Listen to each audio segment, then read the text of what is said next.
अच्छा, एक सवाल पूछूं?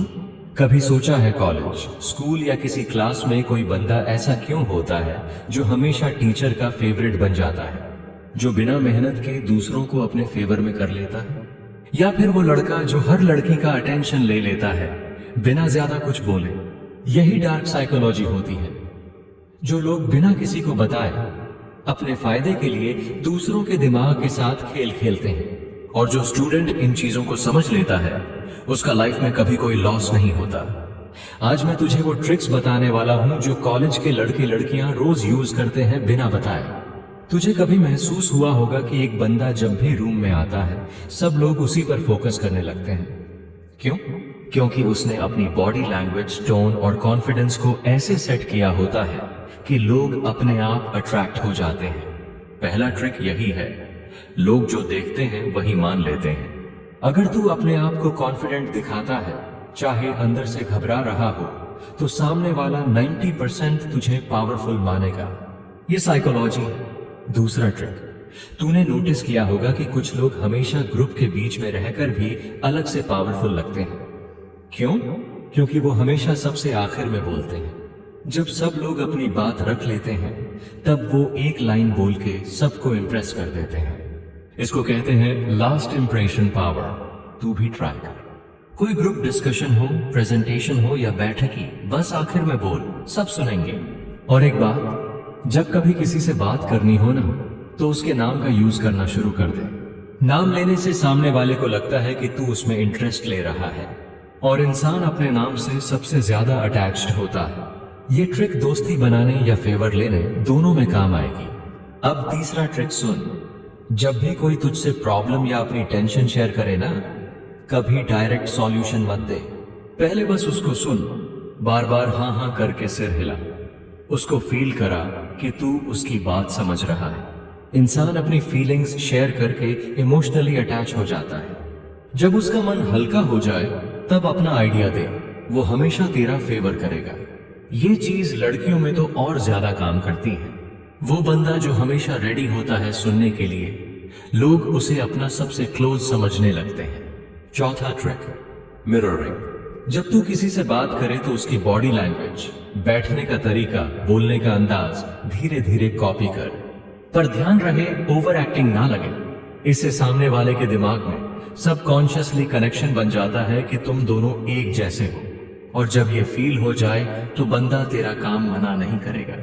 एक और डेंजरस ट्रिक है लिमिटेड अवेलेबिलिटी का इल्यूजन बनाना।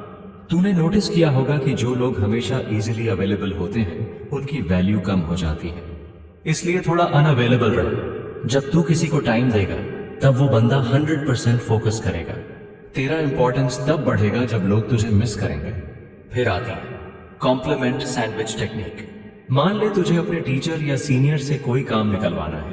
सीधा काम बोलने से वो मना भी कर सकते हैं, पर अगर पहले उनकी तारीफ कर, फिर अपनी बात रख, फिर दोबारा उनकी तारीफ कर, तो वो ना नहीं कहेंगे। उदाहरण, सर आप तो हमेशा स्टूडेंट्स का भला ही सोचते हैं।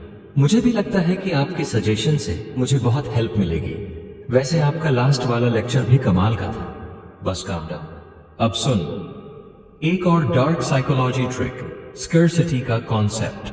तूने नोटिस किया होगा जब कोई चीज लिमिटेड होती है तो लोग उसके लिए ज्यादा क्रेजी हो जाते हैं। इसलिए अपने किसी टैलेंट या एबिलिटी का ज्यादा दिखावा मत कर। बस कभी कभी दिखाना, लोग उससे ज्यादा वैल्यू देंगे।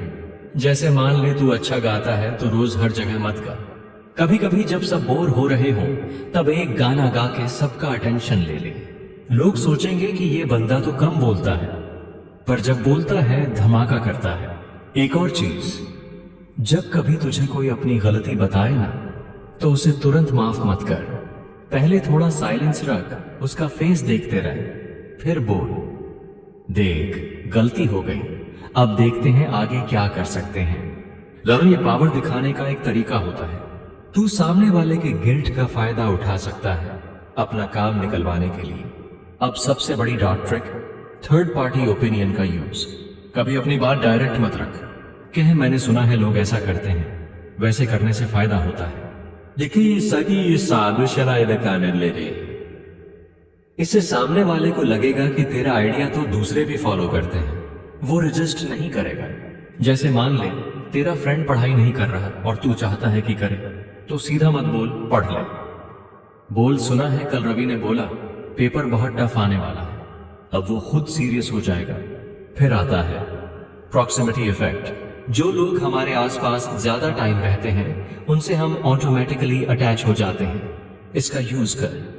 जिनसे अच्छा कनेक्शन बनाना हो उनके आसपास ज्यादा टाइम रहे। बिना ज्यादा बोले भी सिर्फ प्रेजेंस से बॉन्डिंग बन जाती है। और एक बात, कभी किसी की बुराई सामने मत कर। उस बंदे के दोस्त कभी तेरा नहीं होगा। हमेशा इनडायरेक्ट बात करनी है। जैसे यार सबके अपने तरीके होते हैं, बस कभी कभी हद क्रॉस हो जाती है। ये बोलने से सामने वाला भी सोचेगा कि तू समझदार है। अब एंड में एक मास्टर लेवल ट्रिक बता रहा हूं। जब कभी तुझसे कोई पर्सनल बात शेयर करे ना, उसे सीक्रेट रखना।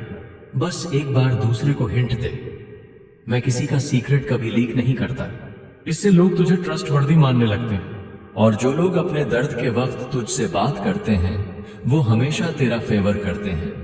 ये जो मैंने डार्क साइकोलॉजी के ट्रिक्स बताए ना, ये दुनिया के बड़े बड़े लोग यूज करते हैं। हर सक्सेसफुल बंदा इन ट्रिक्स का एक्सपर्ट होता है। तू भी यूज करना शुरू कर। और एक बात, कभी नेगेटिव इंटेंशन से मत यूज कर। हमेशा अपनी ग्रोथ के लिए, अपनी वैल्यू बढ़ाने के लिए कर। तुझे लगता है कि सक्सेस सिर्फ पढ़ाई से मिलती है? नहीं।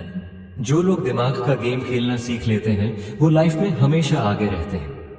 हर टीचर, हर प्रिंसिपल, हर मैनेजर, हर लीडर ये चीजें जानता है। तू भी सीख ले।